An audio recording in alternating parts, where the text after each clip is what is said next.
दोनों ही मास्टर अब एक दूसरे के ऊपर अपनी पूरी पावर से हमला कर रहे थे। अब उनके अटैक जब टकराते हैं तो इस चीज से इतनी ज्यादा एनर्जी रिलीज होती है कि वहाँ पर जो खड़े लोग हैं वो संभल भी नहीं पा रहे थे। अब वहाँ पे जो कुछ लोग हैं वो तो पीछे की साइड आ फिर चुके थे, मगर इस अटैक के रुकने के बाद यहाँ सेक्टर मास्टर अब उस लड़के के फादर से कहते हैं कि देखिए, रूल तो उस लड़ाई में किसी ने नहीं तोड़ा था, लेकिन अब आप यहाँ पर फाइट करने आए हो। ये रूल के अगेंस्ट है। ये मत सोचिएगा कि आप एक सेक्टर के मास्टर हो तो आप जो मर्जी चाहो वो कर सकते हो, क्योंकि मैं भी एक सेक्टर का मास्टर हूँ और मैं अपने सेक्टर में आपको इस तरह से नहीं घुसने दूंगा। लेकिन अब ये बात सुनने के बाद वो सामने वाला मास्टर हंसने लगता है और कहता है कि अरे वाह, तुम उस कल के आए लड़के के लिए हमारे दोस्ती को दांव पर लगा रही हो। लेकिन एक बात तुम भी जान लो कि जिस लड़के से उस शियाओ की फाइट हुई थी उसकी डेस्टिनी बहुत लंबी थी, और अब वो कुछ भी हो जाए लेकिन उस शियाओ को इस चीज की सजा तो मिलकर रहेगी, और अगर तुम बीच में आओगे तो फिर तुम्हारा सेक्टर भी इस चीज में फंस जाएगा। अब यहाँ पर सेक्टर मास्टर थोड़ी देर सोचते हैं और उसके बाद कहते हैं कि चलो ठीक है, लेकिन अभी वो मेरा डेसिपल है, इसलिए मैं उसे अब मैं कुछ नहीं कह सकता हूँ, ना ही तो मैं उस पर हमला करने दे सकता हूँ। लेकिन आज से 10 दिन के बाद मैं उस डेसिपल की पोजीशन से हटा दूंगा, तब तुम्हारी मर्जी, तुम जो चाहो वो कर सकते हो। ये बात सुनने के बाद वो सामने वाला मास्टर कहने लगता है कि ठीक है, मैं तुम पर भरोसा करता हूँ, लेकिन इस भरोसे को तोड़ना मत, वरना हमारी दोस्ती भी उसी के साथ खत्म हो जाएगी। और इसके बाद अब वो मास्टर वहाँ से जा चुका था और फिर एक स्टूडेंट वहाँ पर सेक्टर मास्टर से कहता है कि क्या आप सच में शियाओ को कोशिश ले जाने दोगे? तो इस चीज पर सेक्टर मास्टर से थोड़ी देर के लिए चुप होने को कहते हैं। हम देखते हैं कि कोई अभी उनकी बात छुपकर सुन रहा था, जो कि वहाँ से भाग जाता है। तो इसके बाद अब सीन चेंज होता है और हम शियाओ के पास आते हैं। यहाँ पर हम देखते हैं कि शियाओ इस वक्त बैठकर कल्टीवेशन कर रहा था और अब वो उस खास ड्रैगन पिल को देखकर वहाँ से वो काम कर रहा था। तो अब उसमें उसे कुछ बदलाव दिखता है, तो वो वहाँ से सीधा गायब होकर अपने स्पिरिचुअल वर्ल्ड में पहुँच जाता है। यहाँ पर आकर वो देखता है कि जैस्मिन इस वक्त सो रही थी। वो सोचता है कि उसे डिस्टर्ब नहीं करना चाहिए, लेकिन वो उसे ब्लैंकेट उड़ा देता है। अभी यहाँ पर जैस्मिन किसी का नाम ले रही थी और साथ ही उसकी आंखों में थोड़े आंसू भी थे। शियाओ उन आंसुओं को पोंछता है और वहाँ से जाने लगता है, लेकिन अब जैस्मिन ने उसका हाथ पकड़कर उसे रोक लिया था। वो नींद में थी, लेकिन जब वो आंखें ओपन करती है तो देखती है तो अचानक से वो शियाओ पर हमला कर देती है। वो कहती है कि तुम यहाँ पर क्या कर रहे थे और तुमने ये ब्लैंकेट मुझे क्यों दिया? अब शियाओ उसे वो ड्रैगन पेल दिखाता है और कहता है कि मैं बस तुम्हें यही दिखाने के लिए आया था। मेरे मन में बहुत सारे आइडिया आ रहे हैं कि अगर उस सेक्टर के लोगों ने हम पर हमला किया तो हमें क्या करना चाहिए इस बारे में। लेकिन अब तभी अचानक से गेट वो नॉक करने की आवाज आती है। शियाओ रियल वर्ल्ड में आकर गेट खोलता है तो वहाँ पर लान थी। लान शियाओ से कहती है कि क्या मैं अंदर आ सकती हूँ?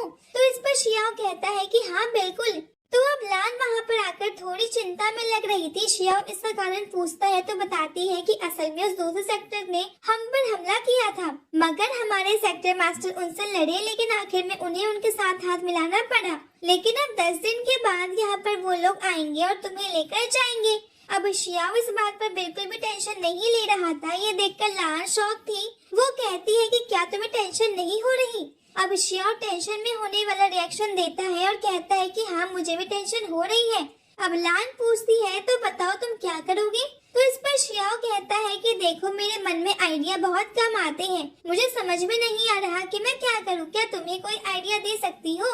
तो लान कहने लगती है कि हाँ ऐसा 10 दिन बाद होने वाला है, लेकिन उसके पहले ही मेरी फैमिली का एक मेंबर यहाँ पर आएगा जो कि मुझे ले जाने के लिए आ रहा है। तो अगर तुम चाहो तो तुम हमारे साथ जा सकते हो, और अगर गलती से उस सेक्टर के लोगों को ये बात पता भी लग गई तो भी वो जब तक हमारा पीछा करने आएंगे इतने में हम यहाँ से निकल चुके होंगे। अब शियाओ ये सब सुनकर कहता है कि ये तो बहुत ज्यादा अच्छी बात है और ये आइडिया भी बहुत ज्यादा अच्छा है, पर वो ये भी पूछता है कि आखिर तुम मेरी हेल्प क्यों कर रही हो? तो इस पर लान को समझ में नहीं आता कि वो क्या कहे, इसीलिए वो शर्मा कर कहती है कि मैं तुम्हारी सीनियर हूँ तो ये मेरा फर्ज बनता है। वैसे ये भी कह रही थी कि ये बात शियाओ किसी को ना बताए, सिर्फ युवान को छोड़कर। अब शियाओ कहता है कि ठीक है, मगर शियाओ यहाँ पर उसकी तारीफ करते हुए ये भी कह रहा था कि तुम सच में बहुत ही ज्यादा अच्छी हो, मैं तुम्हारे जैसे पर्सन से इस पूरी लाइफ में नहीं मिला, और साथ ही साथ मेरी जो पिछली लाइफ में भी नहीं। अब इस चीज पर लान थोड़ी शर्मा जाती है और वहाँ से भाग जाती है। अब तभी हम जैस्मिन को देखते हैं। शियाओ कह रहा था कि ये कितनी ज्यादा दयालु है, ये सिर्फ बताने के लिए और मेरी मदद करने के लिए आई थी। लेकिन अब जैस्मिन उससे जब पूछती है कि आखिर वो ऐसा क्यों करेगी, इस पर शियाओ कहता है कि शायद मैं बहुत ज्यादा हैंडसम हूँ तो इसीलिए। अब जैस्मिन कहने लगती है कि मुझे तो नहीं लगता। वैसे इसके अब बाद ये सीन चेंज होता है और अगले सीन में हम आ चुके थे उसी शॉप के अंदर जहाँ से शियाओ ने अपनी चीजें सेल की थी। वैसे यहाँ पर आकर वो फिर से फायर ड्रैगन पिल को सामने रखता है, जिस चीज पर शॉप ओनर कहता है कि मैं पहले ही आपको बता चुका हूँ कि हम इसे नहीं खरीद सकते। शियाओ कहता है कि मुझे पता है, लेकिन मैं इस बार वो किसी और कारण से आया हूँ। यहाँ पर वो उस पिल को देते हुए वो कुछ कहता है, लेकिन हमें वो बात नहीं बताई जाती। और इसके बाद शियाओ वहाँ से जाने लगा था, मगर अब उसे कोई चीज दिखती है और वो कहता है कि मुझे ये चीज चाहिए। अब शॉप ओनर तुरंत ही वो बेंच दे देता है। फिर सीन चेंज होता है, अब सिटी की तरफ आते हैं जहाँ पर शियाओ एक बोर्ड लेकर घूम रहा था। वैसे उसने अपना रूम बदला हुआ है, इसलिए कोई उसे पहचानेगा नहीं। तो उस बोर्ड पर लिखा हुआ था कि वो एक डॉक्टर है, अगर किसी को चेकअप कराना है तो वो किसी का भी चेकअप कर सकता है। तो असल में शियाओ को सारी सिचुएशन पहले से पता थी। जिस यंग मास्टर को उसने मारा है उसके लोग जरूर डॉक्टर ढूंढ रहे होंगे और किसी भी डॉक्टर के बस की बात नहीं है कि वो इतनी बड़ी प्रॉब्लम सॉल्व कर सके। तो अब ऐसा ही होता है। बाकी लोग तो सब उसे देखकर हंस रहे थे, लेकिन दो गार्ड उसे वहाँ से चलने को कहते हैं।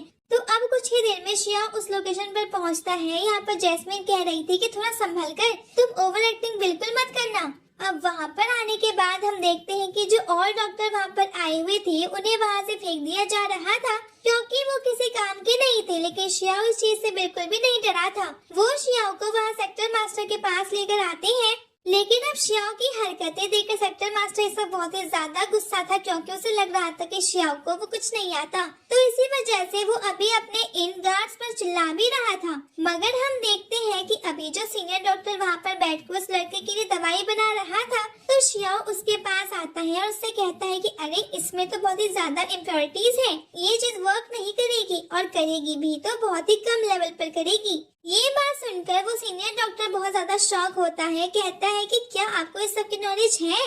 तो इस पर शियाओ कहता है कि बिल्कुल, मैंने बहुत दुनिया देखी है और मुझे इन सब की अच्छे से नॉलेज है। शियाओ यहाँ पर अपनी बाकी स्पेशल चीज भी बता रहा था, जैसे उसने वो किस किस तरह की दवाई बनाई है और लोग उसे मिरेकल डॉक्टर क्यों कहते हैं। सभी ये बात सुनकर शौक थे और आखिर में इतनी सारी बातें सुनकर वो डॉक्टर कहने लगता है कि आप सच में महान हो, आप मुझसे ज्यादा अच्छे डॉक्टर हो। लेकिन ये बात सुनकर वहीं पर वो खड़ा एक आदमी अब उस डॉक्टर को बाहर फेंक देता है, क्योंकि अब वो तो किसी काम का था नहीं। हम देखते हैं कि उस आदमी की पीठ थोड़ी सी झुकी हुई थी। शियाओ उसके पास आता है और कहता है कि क्या ये प्रॉब्लम तुम्हें बहुत पहले से है? तो इस पर वो आदमी कहता है कि हाँ, लगभग बचपन से।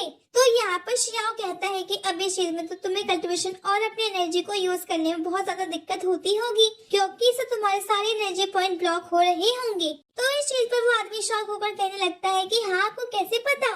अब शियाओ कहता है कि मुझे सब पता है, साथ ही मैं इसे सॉल्व भी कर सकता हूँ। और इतना कहते हुए शियाओ तुरंत ही अपने एक्यूप्रेशर टेक्निक से उसकी बॉडी पर वो कई सारे टेस्ट करता है। सारे एक्यूप्रेशर पॉइंट बहुत ज्यादा स्पीड के साथ प्रेस किए जाते हैं, जिसके बाद अचानक से उस आदमी के अंदर फिर से वो एनर्जी उतनी पावर से सर्कुलेट होने लगी थी जितनी नॉर्मल सर्कुलेट होने चाहिए। ये चीज देखकर सेक्टर मास्टर और दूसरा वो मास्टर और साथ ही वो आदमी बहुत ज्यादा शॉक हो चुके थे। वो दूसरे मास्टर थे, वो कहने लगते हैं कि प्लीज हमारे यंग मास्टर को ठीक कर दीजिए। और साथ ही सेक्टर मास्टर और वो दूसरा आदमी तीनों ही घुटने पर आकर शियाओ से रिक्वेस्ट कर रहे थे। अब शियाओ कहता है कि बिल्कुल, यहाँ पर मुझे इस चीज के लिए तो लाया गया है। अब शियाओ आगे बढ़ रहा था और ये तीनों भी आगे बढ़ रहे थे, लेकिन शियाओ कहता है कि रुकिए, आप लोग कहाँ पर आ रहे हो? वो कहते हैं कि हमें भी देखना है कि इलाज होते हुए। लेकिन शियाओ कहता है कि बिल्कुल नहीं, आप लोग ये चीज नहीं देख सकते क्योंकि मुझे भूख लग रही है। तो आप तीनों को खाने का इंतजाम करना है, और वो भी कुछ अच्छा। अब वो तीनों वहाँ से चले गए थे क्योंकि वो शियाओ को गुस्सा नहीं दिला सकते थे। तो अब कुछ टाइम बाद इंतजार करने के बाद सेक्टर मास्टर सोच रहे थे कि वो अंदर जाकर चेक वो करेंगे, लेकिन इतने में ही शियाओ ही बाहर आ जाता है। तो अब सेक्टर मास्टर पूछते हैं कि क्या हुआ? तो इस पर शियाओ कहता है कि मैं बहुत देर से उनका इलाज कर रहा हूँ, तो इसीलिए मैं थक चुका हूँ और अब मुझे रेस्ट करना है। तो अब सेक्टर मास्टर तुरंत ही अपने उस आदमी से कहकर उसे वहाँ से भेज देते हैं और कहते हैं कि उनकी आराम की व्यवस्था करवाओ। और अब वो वहाँ से कमरे के अंदर आते हैं। हम देखते हैं कि वो यंग मास्टर अभी होश में आ चुका था, लेकिन उसके चेहरे पर अब कुछ लगा था, लेकिन उस चीज से बहुत ही ज्यादा बदबू आ रही थी। सेक्टर मास्टर उससे पूछते हैं कि क्या है? तो इस चीज पर वो लड़का कहता है कि मुझे नहीं पता, बस डॉक्टर ने मुझे ये लगाने को कहा था और साथ ही उन्होंने मुझे ये खिला भी दिया। अब यहाँ पर उसकी नब्ज चेक करते हैं लेकिन कोई भी जो असर समझ में नहीं आ रहा था। ये चीज देखकर सेक्टर मास्टर समझ चुके थे कि वो जो डॉक्टर था उसने उन्हें बेवकूफ बना दिया। वो कह रहे थे कि मैं उस डॉक्टर को छोड़ूंगा नहीं, लेकिन अब इसी के